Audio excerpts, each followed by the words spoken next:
Hello friends, good morning. Today in the class 11th maths we will see that it is a lecture of subset. After completing the exercise 1C, we will going to study the subset. What is subset? First question is that. So according to the definition, if a set is made by taking sum of the elements of the given set. देखो क्या लिखा है, if a set is made by taking sum of the element of a given set. कोई एक set दिया होगा जैसे कि यहाँ पर A है, उसके अंदर से कुछ एलिमेंट आपको क्या करना है, ले लेना है और क्या करना है, नया सेट बनाना है.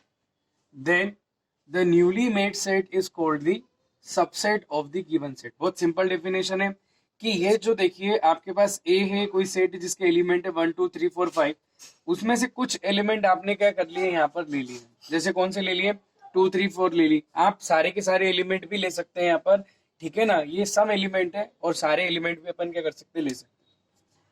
तो यहाँ बात हुई कि ये जो कंडीशन बनी, आपके कुछ एलिमेंट ले लिए, तो ये आपका एक नया सेट बन गया. कौन नया सेट कौन बना है, बी. ठीक है. Here each element of the B is also. तो यहाँ पर एक बात आपको ये समझ में आती है कि नया सेट जो बना है यानी कि बी, वो जो पहले गिवन सेट था उसका क्या होगा, सबसेट होगा. सबसेट का सिंबल ये होता है. तो इसको पढ़ते हैं अपन, B is a subset of A. B अगर ए का सबसेट है, B is a subset, B subset है किसका, ए का. तो बी का हर एक एलिमेंट आपको कहाँ मिलेगा, ए में मिलेगा. 2 हमको यहाँ मिल रहा है, 3 मिल रहा है, 4 मिल रहा है. तो बी का हर एक एलिमेंट कहाँ मिलेगा, हमको ए में मिलेगा. तो हम ये कह सकते हैं, मान लीजिए कि एक में दो और अलग से ले लेता हूँ, E is a subset of F. तो ई का हर एक एलिमेंट मुझे कहाँ मिलेगा, एफ में मिलेगा. Here each element of the B is also the element of A. B का हर एक एलिमेंट ए का एलिमेंट होगा. Thus we can say that B is a subset of A. हम ये कह सकते हैं B is subset of A. और रिप्रेजेंट करने का तरीका मैंने आपको यह बता दिया. इफ ईच ए, इसका मतलब है कि हर एक एलिमेंट जो बी का एलिमेंट है, अगर वो ए का भी एलिमेंट हो जाता है ना, तब हम कहते हैं कि बी क्या होगा, ए का सबसेट होगा. बहुत सिंपल सी बात है. बी का हर एक एलिमेंट, बी का हर एक एलिमेंट अगर क्या हो जाता है, बी ए का तभी सबसेट होगा जब हर एक एलिमेंट बी का क्या हो जाएगा, ए का भी एलिमेंट हो जाएगा. इन दैट केस अगर बी और ए दोनों ऐसे सेट है जो डिस्टिंक्ट है, यानी कि इक्वल सेट नहीं है. आपको इक्वल की डेफिनेशन याद है, इक्वल सेट क्या होते हैं, दोनों के अंदर सेम एलिमेंट होना चाहिए, एक जैसे होना चाहिए. ठीक है. तो बी दोनों डिस्टिंक्ट हैं, तो बी अगर ए का सबसेट है तो बी को कहेंगे अपन डिस्टिंक्ट, यानी कि अलग अलग है. जैसे कि ए के अंदर 1 2 3 4 5 है, बी के अंदर 2 3 4 है. तो यहाँ पर कंडीशन ये आ जाती है अनइक्वल की, A is not equal to B. आपको अच्छे तरीके से याद है, क्यों, क्योंकि दोनों के अंदर सेम एलिमेंट नहीं है, टोटल एलिमेंट सेम एलिमेंट नहीं है. तो ऐसी कंडीशन में बी को कहते हैं, B is called the proper set. B को क्या कहेंगे अपन, proper set. And A is called the superset. A क्या होगा, आपका सुपर सेट होगा. ये डेफिनेशन थी अपने सबसेट की. तो सबसेट आपको ये समझ में आ जाता है कि जब हम किसी गिवन सेट से कुछ एलिमेंट या सारे एलिमेंट लें, गिवन सेट से कुछ एलिमेंट या सारे एलिमेंट लेकर नया सेट बना देते हैं, तो नया सेट जो कहलाता है आपका सबसेट, इसका जो गिवन सेट है. तो B is a subset of A. जब हम बात करते हैं कि कोई किसी का सबसेट होता है, तो ऐसी कंडीशन में कौन सबसेट है, जो सबसेट होगा उसके सारे एलिमेंट्स गिवन सेट में मिलेंगे. ठीक है. तो ये बात अपने यहाँ पर आ गई. जो सबसेट होता है उसको हम बोलते हैं प्रॉपर सेट, और जो दूसरा गिवन सेट होता है उसको क्या बोलते हैं अपन, सुपर सेट. तो ये बात हमारी यहाँ पर एक फिनिश होती है. दूसरा, इसके बाद हम अगर सीखते हैं तो हम ये कह सकते हैं कि हम जब एक काम करेंगे कि हम सारे के सारे एलिमेंट भी लेकर नया सेट बना सकते हैं. मैं आपको बताता हूं. मान लीजिए आपके पास एक लेट ए इज सेट 1 2 3 4 और 5, it contents, and we have made a new set B, it contents the 1 2 3 4 and 5. ये दोनों हम सेट ले लेते हैं. तो इसका मतलब यहाँ पर ये हो जाता है कि हमने इसके कुछ एलिमेंट ले लिए हैं, या हमने ये सारे एलिमेंट ले लिए और नया सेट बना दिया. तो नया सेट जो होगा कौन, B.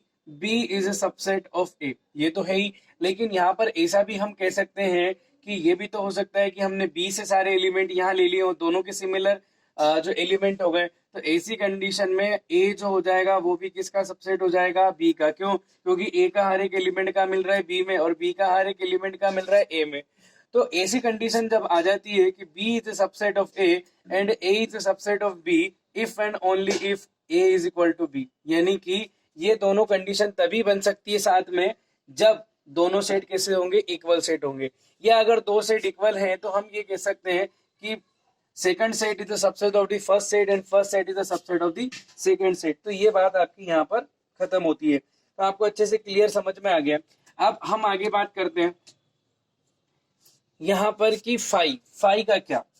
Phi is a subset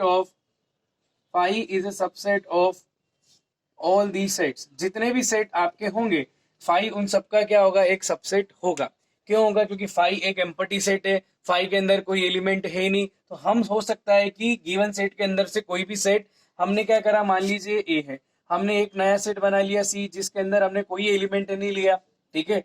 तो ऐसा भी हम कर सकते हैं। तो सी ये कोई भी एलिमेंट नहीं, यानी कि एम्प्टी सेट है, that is C is equal to five.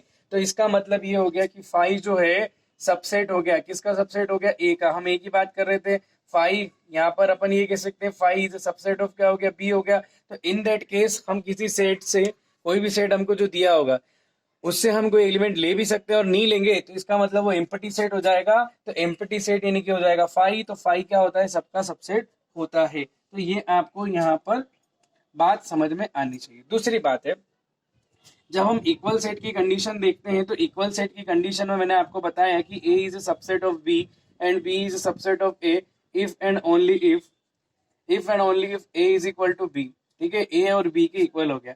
तो आप इसको एक किसी एक को ले लीजिए। तो हम यहाँ बात करें कि A is a subset of B और B is a subset of A. तो बी अगर ए का सबसेट है तो अपन बी की जगह वापस क्या रख सकते हैं, ए रख सकते हैं। तो यहाँ से एक बात ये भी प्रूव हो जाती है कि every set is a subset of itself।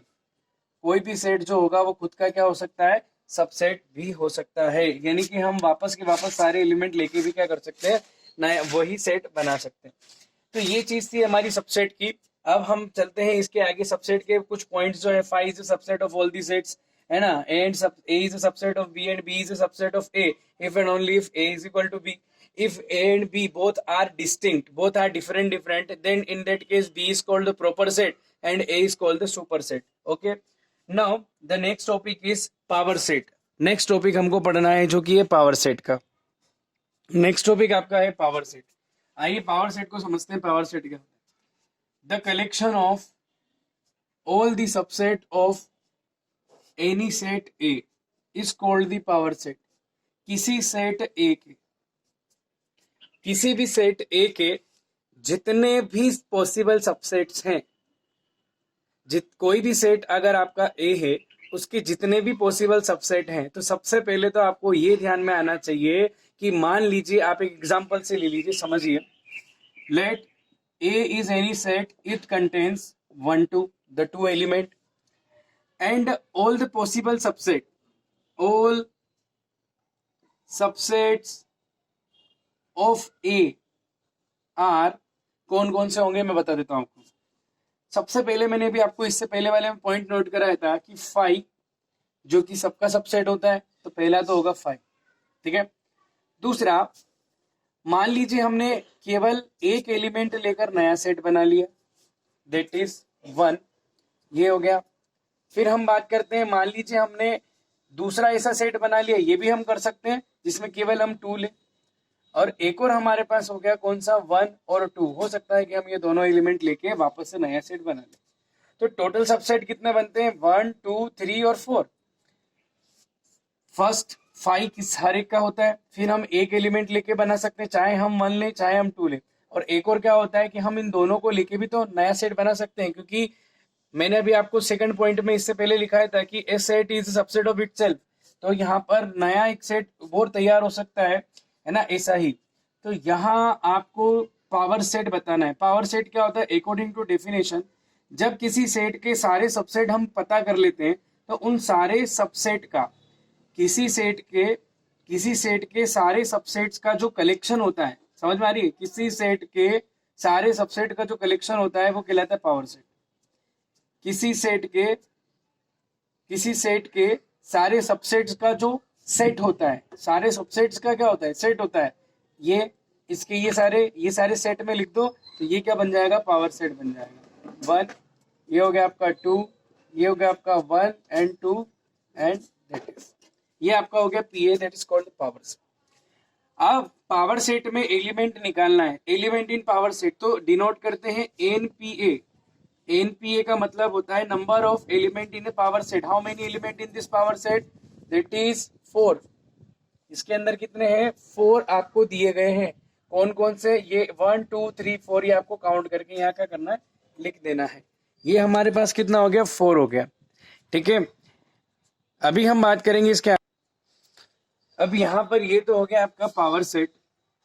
अब मान लीजिए अपन जिसे बात करेंगे number of element in power set. Number of element in power set, तो किसी भी पावर सेट में नंबर ऑफ एलिमेंट पता किए जा सकते हैं। फॉर्मूला होता है उसका 2 raise to the power m। उसका फॉर्मूला होता है 2 raise to the power m, where m is number of elements, number of elements in a given set A, given set A। अगर आपको किसी सेट A के अगर एलिमेंट के numbers पता है, जैसे कि A एक अपन मान लेते हैं जिसके अंदर 2 3 4 कितने एलिमेंट है? 3 एलिमेंट। तो पावर सेट के अंदर टोटल कितने एलिमेंट आ जाएंगे? 2 raise to the power m, 1 m की वैल्यू हो जाएगी 3, 2 रेज टू दी पावर 3, 2 इंटू 2 इंटू 2, यानी कितने हो जाएंगे? 8 एलिमेंट। पावर सेट के अंदर कितने एलिमेंट हो जाएंगे? 8। तो ये आपका फॉर्मूला है NPA is equal to 2 raise to the power m। ये पावर सेट के अंदर जितने भी एलिमेंट्स होंगे, ये पावर सेट के अंदर जितने भी एलिमेंट्स होंगे उन सबका नंबर पता करने के लिए फॉर्मूला है 2 raise to the power m। और m क्या है? m जो है उस सेट ए के जितने भी एलिमेंट्स हैं उन सबके नंबर से, तो total number of elements in A given set ए। इस तरीके से ये टॉपिक पावर सेट का भी कंप्लीट हो जाता है।